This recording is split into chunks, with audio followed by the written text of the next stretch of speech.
points. They were up 19 in the fourth quarter with 9:59 left. They blow a 21-point lead and lose their 7th game at home. Steve, what were the factors that you saw that added up to the scoring drought in the fourth quarter?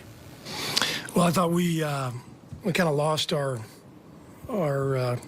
spirit and our energy when they made that push.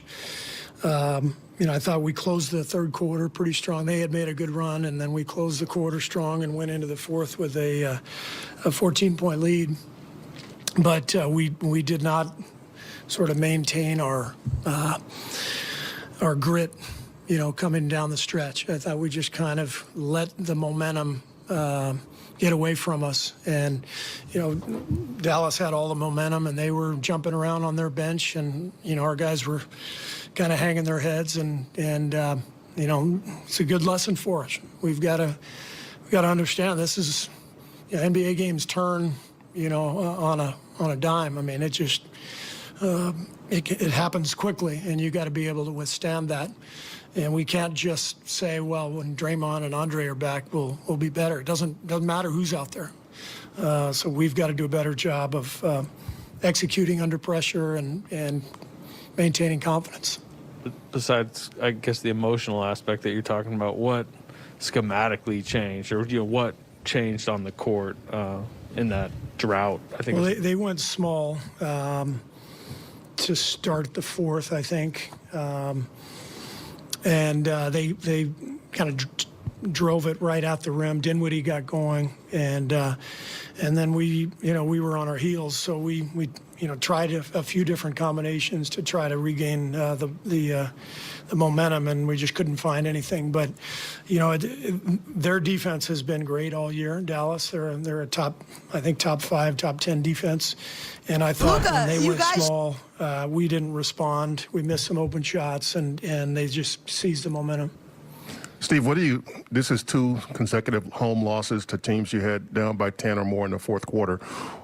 Is there a fear or concern that can get into the mentals of these guys? I think it's actually good to go through and feel it, because this is what it feels like in the playoffs. This is what it feels like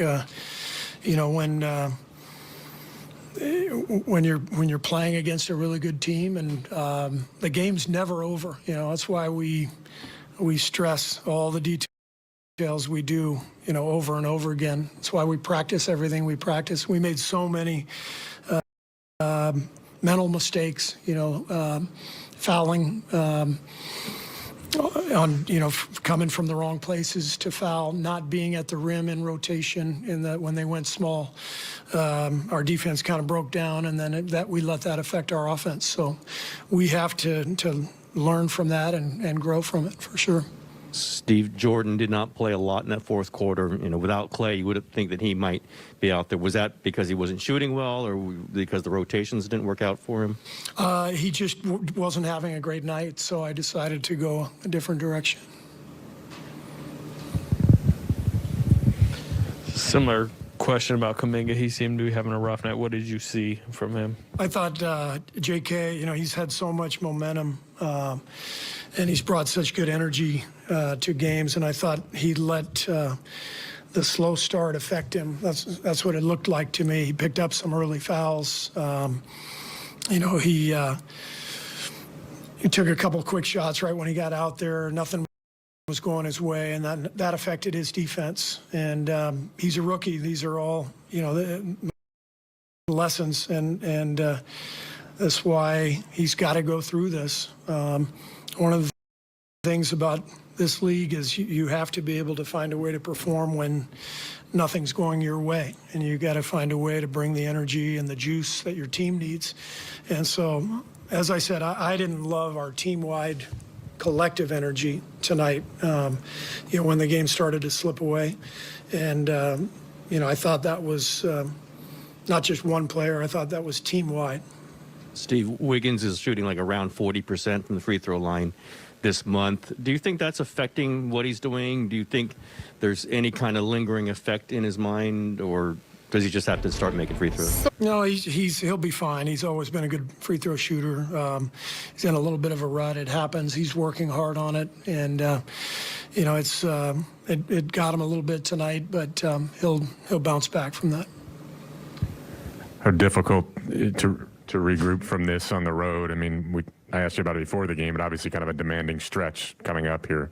Yeah, really tough stretch, and it'll be good for our team to have to respond. And as I said, it's only going to get harder when we get to the playoffs. So you have to feel, and we have a lot of young guys, and we have a lot of guys who haven't played, in the playoffs or deep in the playoffs. So these are great games for us to feel, but we have to learn from them and respond better.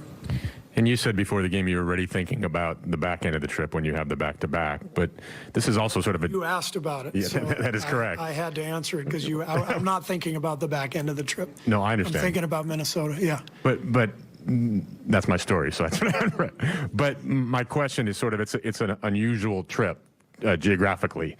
Yeah. There's a lot of miles, and obviously Denver was added to it, which makes it even more challenging. How conscious are you as a coach of the pace of it, right? I mean, every other day for 8 days and then a back-to-back. Does that affect your decisions early in the trip when you have that many sort of stacked up against each other? Yeah, we go through all that stuff with our performance staff and discuss minutes and practice schedules and all that stuff. So it's all not only putting our heads together, but we literally have data that leads to a lot of our decisions. You said, sorry about that. Lost my train of thought now. You said that you guys have to learn from these kinds of games.